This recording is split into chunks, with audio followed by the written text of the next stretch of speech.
Hey, welcome in. It's the North Idaho Prepcast here on IdahoSports.com, as we are happy to bring you in for episode 3 of season 5 as we get ready to kick things off as the school year gets rolling around.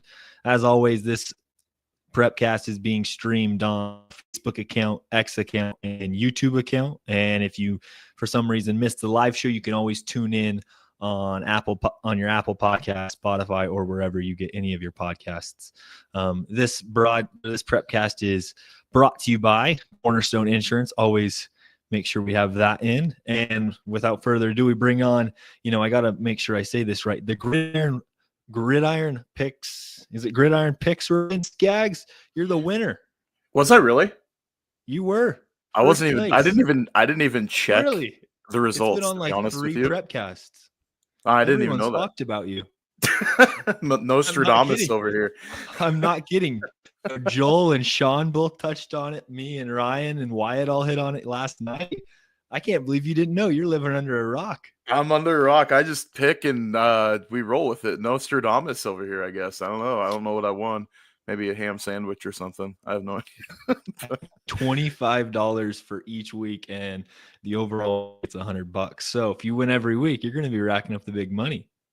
Yeah, I don't know if I can take the money as an employee, but well, I say employee, I'm an independent contractor, but yeah. No, it's yeah, I mean, I just had some hunches last week with how things would go. I think my misses, the ones that I know of for sure, it was kind of a coin flip game. So, but by and large, yeah, see if we can run it back again this week.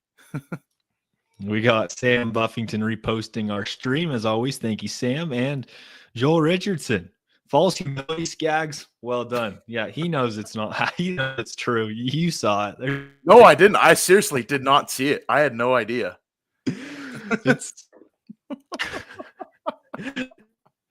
We got Zay in the chat. Lakeland versus Lake City. Who you got? We'll touch on that one later. That's going to be a good one. Zay, what's up, my man? Hear everybody's picks. Zay was a former athlete of mine at Lakeland, so shout out to him. Shout out Zay.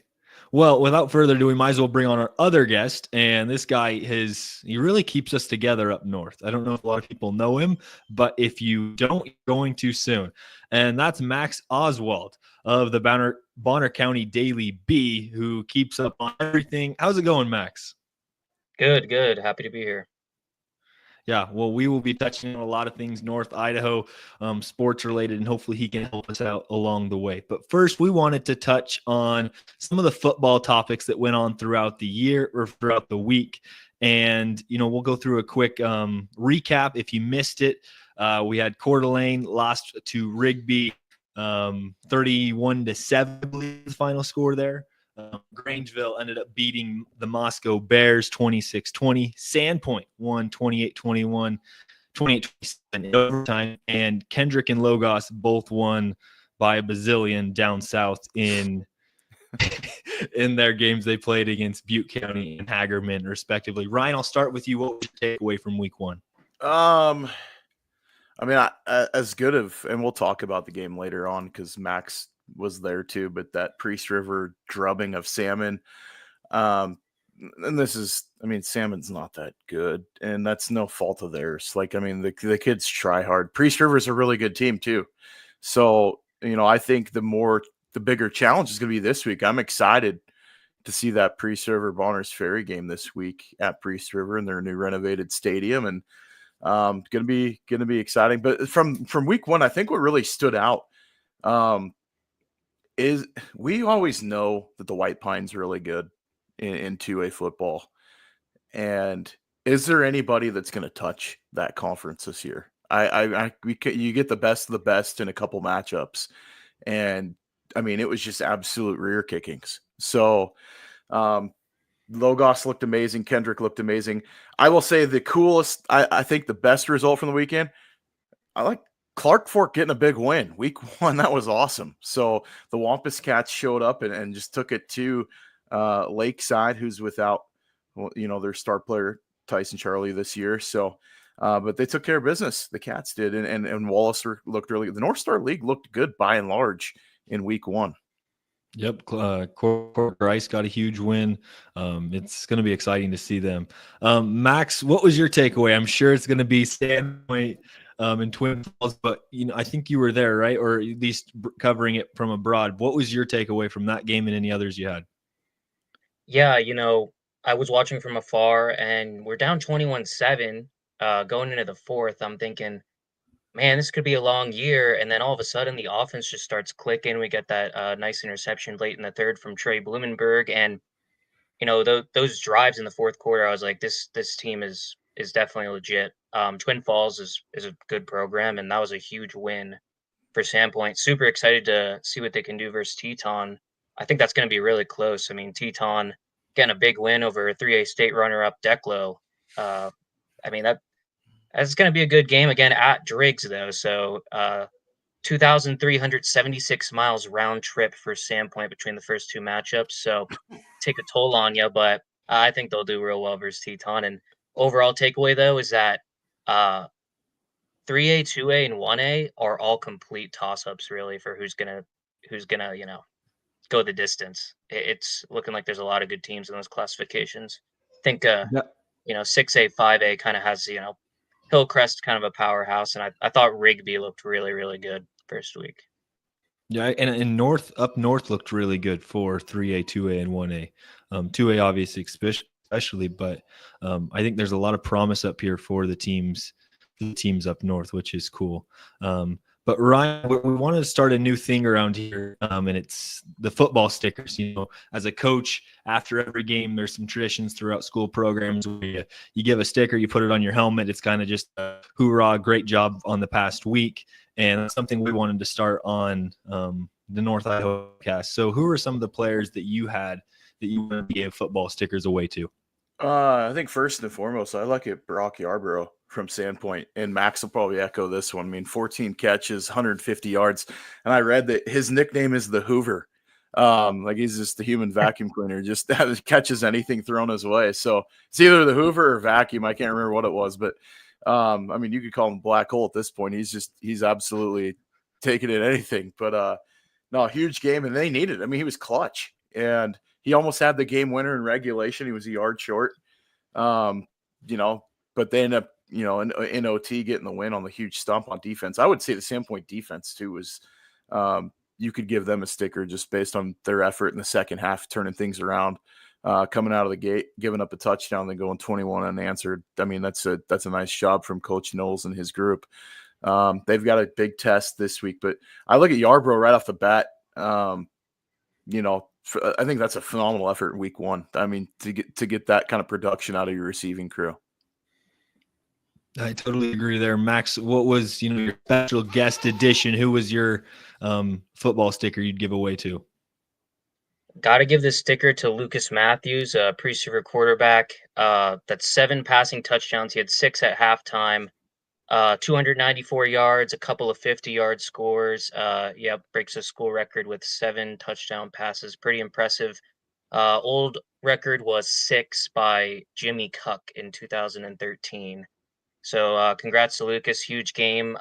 Priest River said they were going to open up the playbook a lot more this season, specifically the passing playbook. And he looked real sharp, and got to give it to him this week. If I had to do another shout out, Roman Turnbull of Sandpoint, he had a 4th and 2 stop in the fourth, and then he had the stop on the 2-point conversion at the end of the game. Also had a team high 14 tackles. Great effort from Roman. Yeah, that's I think Lucas and those Sandpoint boys have a really good chance to continue their year and have a great year on top of it. The one player that stood out to me had to be the guy from Logos. Peter Story had 4 sacks. His team combined for I think it was 9, which is insane against one of the best quarterbacks in the 2A 8-man ranks in Wyatt Camp. He's a really good quarterback, but man, Peter Story was all over him and really made a name and a statement for himself. Coming off the year where all those seniors from Logos got a ton of playing time, I think this was his kind of moment to shine, and I think it's kind of the forthcoming for Logos this year. I think that's all we want to touch on for football right now. We're gonna slide over to the sport of volleyball, and we're actually going to make our picks this time. Last week we were supposed to, rankings hadn't came out, so now we're going to actually give away our official picks. So I put together a little, volleyball standing last year, and these are all the teams that obviously are in Idaho. The teams in bold are who qualified for the state tournament. If I'm missing somebody, you can totally call me out, but that's what I'm thinking right now. But we'll start right now at the top at the big dog, Ryan. You look at the 6A and 5A ranks. Are those the teams you expect to be back there once again? Yeah, I would agree. So I think Lakeland returns a pretty darn good lineup from a team that, had really, really good showing last year.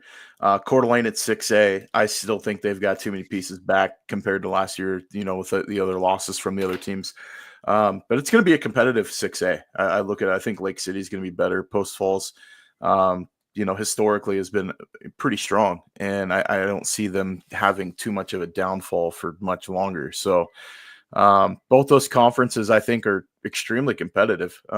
The 5A IEL, I think, is going to be closer than people think, but I do see Lakeland, the champ there, and Coeur d'Alene the top in 6A.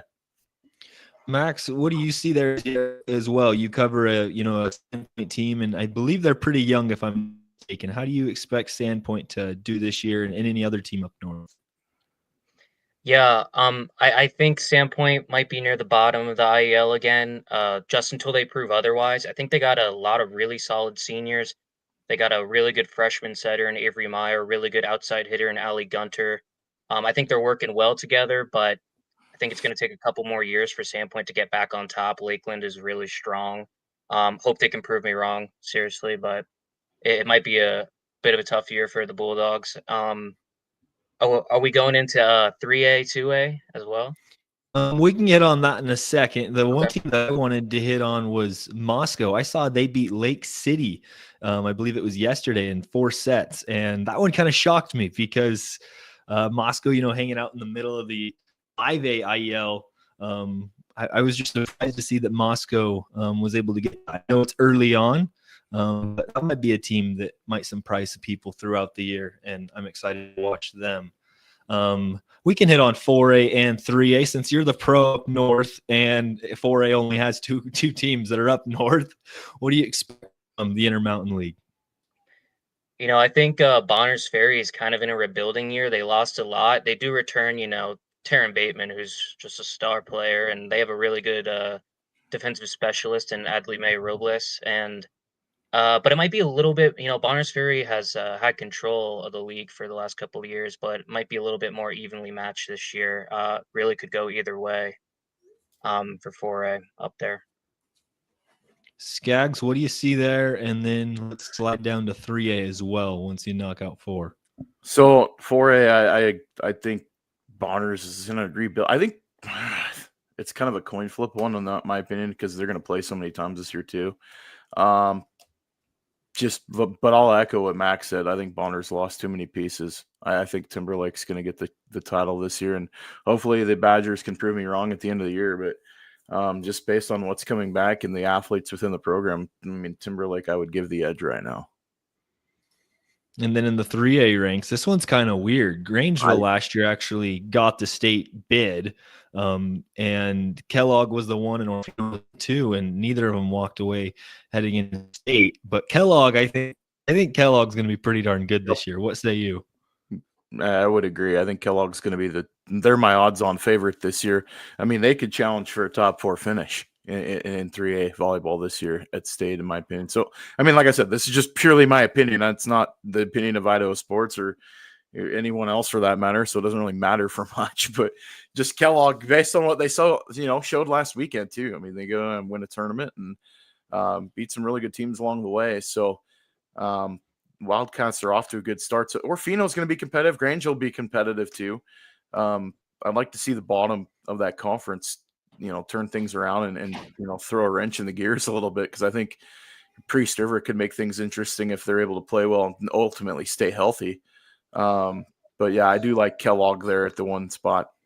Yeah, Priest River actually beat Bonner's Ferry, if I'm not mistaken, just last night. And so they're making moves. Kellogg, like Ryan was talking about, went down to the Ryrie in East Idaho, and I believe won that one as well. I think they went 5-1.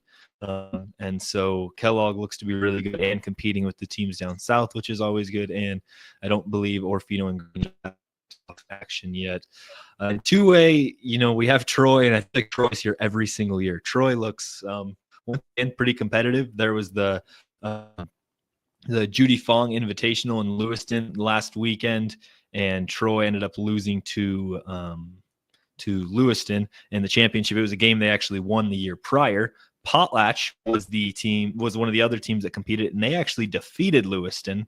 Potlatch looks to be pretty good once more. And then Prairie, I think, are going to be in an interesting year this year. Have a new head coach. Julie Shoemaker was a part of that Prairie coaching group that got kicked to the curb, and so in comes Alicia Hagan.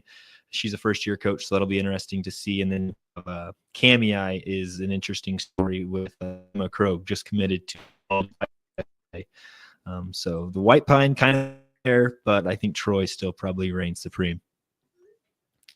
Ryan, what's your takeaway from 2A? Is that what you would kind of imagine is the Troy Trojans?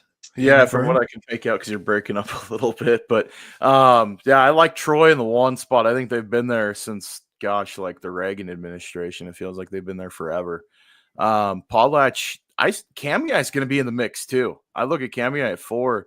I could see them in the top 2 or 3. So like that conference is pretty balanced. They're going to be pretty solid. So Prairie, I've got some big question marks around, just based upon the changes within the administration and coaching staff and within the program. So, it could take it wouldn't surprise me to see them slip early and start to play well late, as they figure things out and get used to the cohesiveness of, the new coaching staff. But yeah, I mean, Potlatch is going to be really solid too. So any of those top 4 teams in my mind could be right there. I seriously think Cami is a bigger contender than what, is showing in the preseason standings. But I know this also predicated based on last year's finish too. But the Cubs will be right there.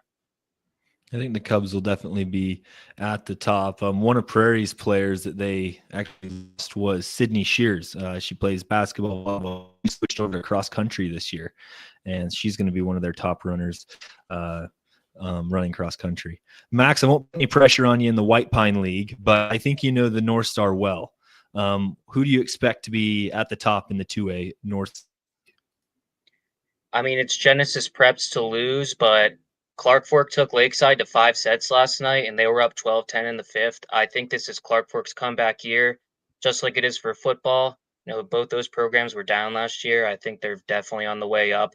I watch out for Clark Fork. They got 2 really good freshmen, and they have a couple of seniors and juniors, and they're all around players. I mean, their starting rotation has pretty much played every position over the years, and could be surprising to see who comes out of the Scenic Idaho Conference there. I wanted to call it the North Star League for a second. That's my bad. Rookie mistake. Comment coming in from Kristen Clute. Cami Cubs. Yes, the Cubs are going to look really good this year. I certainly agree. And, we look at the 1A ranks, probably not North Star, my bad.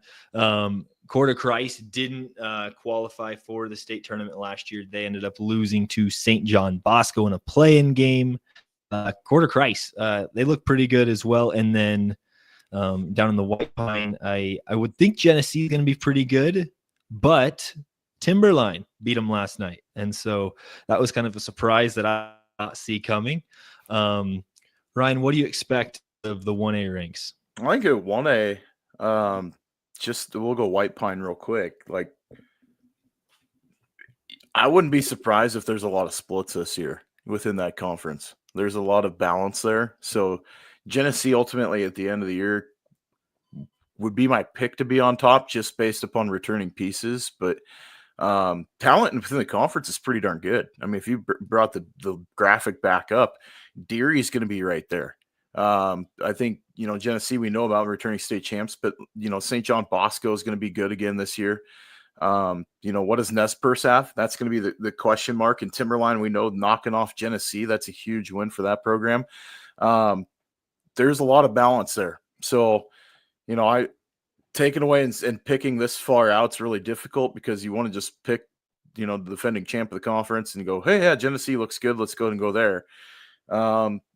Realistically, you could take any four teams out of that group and be like, nah, it wouldn't surprise me come late October. So if you go into the 1A North Star, I think it's Quarter Christ to win. I mean, Kootenai and Mullen, bless her heart, Mullen was just so stinking young last year, getting numbers out. I think they had a couple of 8th graders playing, if I'm not mistaken.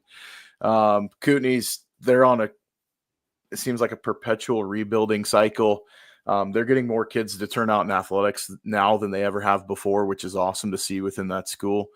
But I still think Quarter Christ is going to be the team to beat within the conference this year. And going back, because you never asked me about the Scenic Idaho for 2A. Sorry. Somebody said, no, it's fine. Somebody said Genesis Prep. Somebody said, oh, yeah, well, maybe Clark Fork. I'm going Wallace. And so I think any three of us could be correct in that assumption. I think it's going to be extremely competitive, as it is seemingly every year. Lakeside's come out of the, district tournament as champs before as like a 4 seed. So it doesn't matter where you finish at the end of the regular season. I think ultimately you get into district tournaments where it really is going to matter. But if you're going to put a pin in it, I think any 4, you could pick Lakeside, Clark Fork, Genesis Prep, Wallace, and be pretty safe with riding with that horse. Well, I trust your guys' instincts. Like you said, you guys are the pros up north. I'm just listening to everything you guys have to say. Well, and here's another topic. We'll move on to soccer, and this is where I'm going to lean on you guys even more. And I'll start with Max in 6A, 5A. We'll go pick your favorite. Max, tell me what to watch for if I was somebody that's never watched soccer a day in my life. What to expect up north? I don't know too much about 6A. I do know Sandpoint did just beat Lake City to start the season 1-0. I think Sandpoint's definitely the team to beat in the IEL once again. They do have the pieces to really make a state title run this year, and Huxley Hall at forward. He's going to be a name you'll hear a lot, and Sandpoint's defense is returning every single starter. They got a really good goalkeeper in Landon Brigmeyer, who's stepping in as a junior. I'd see Sandpoint's definitely going to be in the running this year for big things.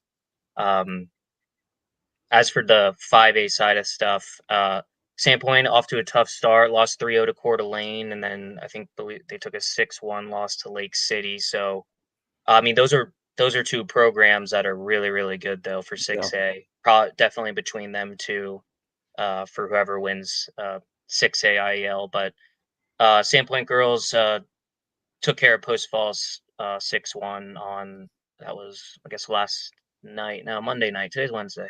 Okay.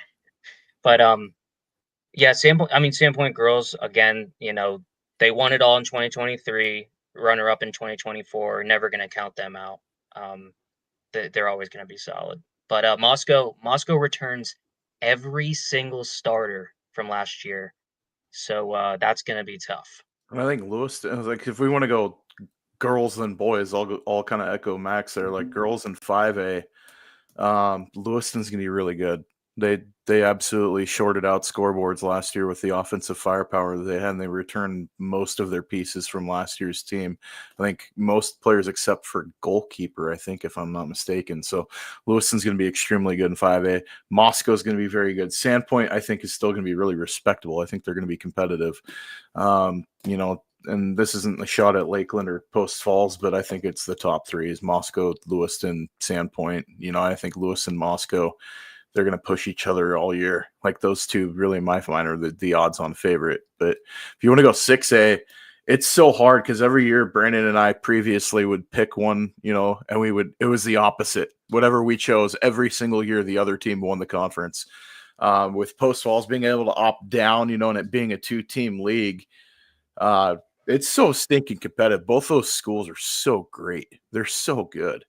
And I think, if you want to roll with making a pick out of 6A, I would side, I think, this year with Lake City. I think they return a little bit more offensively. defensively where they hung their hat for a very long time. Coeur d'Alene could probably throw some mud at me for saying that just because I live here in Coeur d'Alene. But yeah, those two teams. I mean, if you grew that conference, it would just be probably one of the deeper leagues, in the state. I mean, you could even play Moscow or Lewiston up into that 6A schedule. I think it's not going to hurt anybody max preps rankings wise. But yeah, and if you go to boys side, 6A soccer on the boys side, I don't know. I think Coeur d'Alene's gonna be pretty good, and so I'll ride with the Vikings on that pick this year. And some people might raise eyebrows or something too, but I do think that the Vikings are going to be pretty solid this year on the pitch. And you go 5A, Sandpoint's just got so much back. I mean, as good as some of these other teams are rebuilding and retooling, Sandpoint's just going to be the odds on they're going to be dominant. And this could be one of the years. Could they win the 6A? Yeah, realistically, I think so. That's how good the Sandpoint team is as far as winning the 6A IEL. But they're going to, and obviously a 5A team, I think they're going to be extremely strong come state tournament time too. So in 4A, I don't know much, but I know Charter's pretty good historically. Again, in boys and girls, I believe it was. Boys got second in state last year, and girls qualified for state last year. And so I would think they're going to be near the top again. As we mentioned, Moscow beat up on Grangeville, I believe it was last night. It was like 7-0, which I know that's 5A to 4A, but that's obviously you can see the difference in classifications there. And just, I don't think soccer's the biggest deal in the world on Prairie. But there are still athletes that play soccer here. They're continuing to try move forward. So it'll be exciting to watch how the season progresses throughout the year. Ryan, I'm really impressed with how well we're kicking through this podcast. You thought I was going to be running like an hour and a half. I didn't say hour and a half. I said keep it under an hour. But yeah, and you go to 3A soccer. I think Coeur d'Alene Charters, they're going to be right there again. They return a ton. And they were really good last year. Obviously, state runner-up on the boys' side. Their girls' team qualified. Both teams are returning a really, really strong nucleus. They've got great coaching. Bonners Ferry was really good last year. They went, opened on a huge run and then just kind of stumbled late. But I think they're still going to be right in the mix there. So, but I still think it's Coeur d'Alene Charter on both the boys and the girls' side. Max, what say you? What do you expect from the 3A ranks? Yeah, I think that's a fair assessment. Coeur d'Alene Charter team to beat on both sides. I believe Bonners Ferry girls and boys both dropped games to Timberlake yesterday. Mm-hmm. The boys lost Nikita Rawson, and he had to score at least half the goals last season for them. They also lost Eli Blackmore. He was a really good midfielder and captain. So I think that the girls are still going to be really solid for Bonners Ferry. Probably have a better shot of maybe taking away that district title from Coeur d'Alene Charter. I believe you. Seems realistic to me. Well, let's go back to where we feel most confident. I think all three of us can say this, but back to the gridiron for what to expect for this coming week. There are a lot of big games. Max, which one stands out to you as the one? Yeah, I'm really interested to see how Clark Fork hangs with Coeur de Christ. A lot of buzz surrounding Coeur de Christ, and with Clark Fork being Lakeside last week, I was just texting someone. I said I think that one's coming down to the last play. Really, could say the same thing about Priest River Bonners Ferry too. So I mean those are going to be two big ones, and that are happening up north here. I haven't really looked at the 6A schedule too much. I kind of really hone in on that 5A, 3A, 2A, or I guess 1A for Clark Fork. Yeah. But yeah, the Clark Fork Coeur de Christ, that'll be real good. That's definitely, going to be entertaining. Defense played much up 1A ranks, and so it's bound to be fireworks. Some of the games up north in the 5A, 6A ranks is Lakeland and City. And then another game is Post Falls and Lewiston. Coeur d'Alene plays Silverton out of Oregon. I believe they're historically a pretty good team out of Oregon. So that'll be a good chance for Coeur d'Alene to bounce back. But yeah, Lakeland, Lake City, that's a big game. You obviously coached at Lakeland. What do you expect from against Lake City? Well, Lakeland looked great against Bonners Ferry. I mean, the first quarter didn't start great, but man, they put on the fireworks, putting the foot on the gas the final 3 quarters. But they got a huge game out of Jace Taylor. Cash Lund had a great game. This team's pretty balanced. I mean, that I think their running game is serviceable enough, but really we expected them to throw the ball a little bit more this year. Peyton Hillman showed us he could stand right in the pocket and deliver, and he had a great night on Saturday against Bonners Ferry. And there's a cast of characters to deliver too. So Lakeland returned quite a bit. The offensive line was surprisingly good against a Bonners Ferry front seven that I thought was their strong suit. Lakeland handled business. I mean, they really did a great job on Saturday in that game. So Lake City coming into it, I mean, this is their first game of the year. They didn't play a week 1 game, so it'll be interesting what Coach Hout can come out with. And we know their offensive line is great. It's probably, between them and Post Falls is the best in the IEL. As far as you look at what's on paper coming back at the start of the year, Post Falls didn't play last week either. But I look at that Lakeland Lake City game is always usually a pretty darn good football game too. It's super physical. Kids get chippy. They've known each other since junior tackle and everything else. I mean, they don't, hold back in that one. It's always an entertaining affair. So look forward. I think, Lakeland in my mind will have the edge just based upon having a game under their belt, figure things out a little bit. Plus just talent, I think, with what's coming back at the skill positions, I think they get the edge there. The intriguing game for me is Lewiston Post Falls. That's a former, 6A, cross, it used to be a 6A IEL game, and now it's, inter classification. You got 5A versus 6A. And so that one will be interesting. I think, entertainment for sure. I don't know what Post Falls is going to come in. You got a new quarterback because it felt like Isaac McEwen was there for what felt like 15 years. He's graduated now. Austin's going to be the quarterback for Post Falls, but he gets most of his offensive line in front of him. But they're going to have to break in some new receivers and, new running back. Devin Burton graduated last year. So, and then can Lewiston figure it out? They got beat by a pretty darn good Columbia team on Friday. And, can Coach Hobart get his guys rolling? Because we know they've got some athletes out there. They just got to figure out, I think the continuity within the scheme and the play calling there should be an entertaining ball game. You're going to have a heck of a game there down there at Lewiston in a great facility. Yeah, really, really cool facility. I think it's going to be, not the first time they play on it, but this early on, it'll be exciting to see them play for sure. So I'm excited about the game. That'll be my second game of the afternoon, and it's going to be a lot of fun. I'm very curious to see how Falls, historically plays a super fast brand of football, how that mashes with Lewiston, because Columbia ran the ball really against Lewiston last Friday, so that'll be a big challenge for them as well.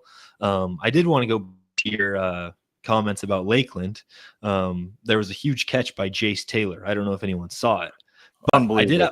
I did have a video of it. I did put photo pulled up. I believe that was from Jason Dukow. He took sidelines, did a great job, but we'll this video up, and it turned out pretty good. Over the shoulder, brought it one-handed.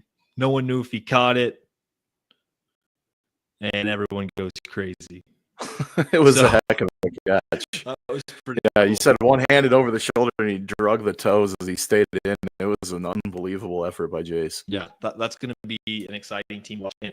We kind of touched on this previously, but Priest River and Bonners Ferry, I think that's a big. I was on the game day last night, and everyone kind of scoffed at me when I said that Bonners Ferry, it's a big Bonners Ferry, but also for Priest River. Priest River hasn't played a ton of teams that are much bigger than them in the 4A, 5A ranks. So this is a huge game to see how good Priest River really is. Yeah, I would add, we talked about that front seven for Bonners, and then probably going against, in my opinion, one of the best offensive lines in 3A. So that's going to be, I think that one's going to be within 2 scores. Could go either way. I mean, personally think Priest River has the edge, but we'll see how it goes. I'm planning on I'm not so Teton Sandpoint's going to be at 4 p.m. I'm going to watch that one, and then we'll see what time it is, and then I might go over to Priest River Bonners in person. But if not, I'll be watching from afar on that one too. Some of the games in the area, Grangeville plays Timberlake. That's going to be an interesting game. That was a game that ended up just being a great classic last year. Last play of the game, Grangeville won in the back of the end zone, so that was fun to see. Other games, Kendrick goes down to Oakley. And then the other game that I can think of off the top of my head is the game that I'm covering, Council versus Lakeside. And without Tyson Lakeside, it will be interesting because Council with one Hatfield is really, really good. And so I wouldn't be shocked if Council gets the upper edge. I'm excited to see what Lakeside brings down after the Clark Fort. Yeah, I think one of the games that we kind of skipped over, it's an interclassification game that we've been talking about. Hinted at it to start, but that Teton Sandpoint game has the makings of a phenomenal football game. I mean, the Sandpoint going back-to-back long trips, week 1, week 2. Teton got a big win last week, and Sandpoint's in for a dogfight. I think that's going to be a really good ball game. Ultimately, I think Sandpoint could come away with the victory, but it's going to take the consistency that we saw from them the second half last week, where the defense really shows up, gets some big stops, and then give their offense more time in the running game, especially. Hopefully, they get a big game from the running back, and if Buckle can, Buckout can stay in the pocket and stay clean, he delivers a great ball. And so if he's able to get some time, we're going to see, hopefully the receivers can convert more touchdowns than they did last week, because I know they were really close a bunch of times, but hopefully we can see them break the goal line in that one. But it'd be great to see Sandpoint get that win on the road, going another long road trip on short notice. But yeah, it kind of almost has like a playoff feel to that game, because you don't know about, I don't think that game was scheduled until 2-3 weeks ago. So, it's a quick turnaround for the Bulldogs to prepare for that one and then head on down the road again. But some other good games too. I mean, there's a number of obviously 8-man, in district games, but they're cross, classification or former cross classification games. But Logos and Clearwater Valley is going to be in that one. At Clearwater Valley, I look Logos to probably take care of business there. Genesee is going to take on Salmon River. I think that should be an interesting one for the Bulldogs if they can take care of business with Salmon River.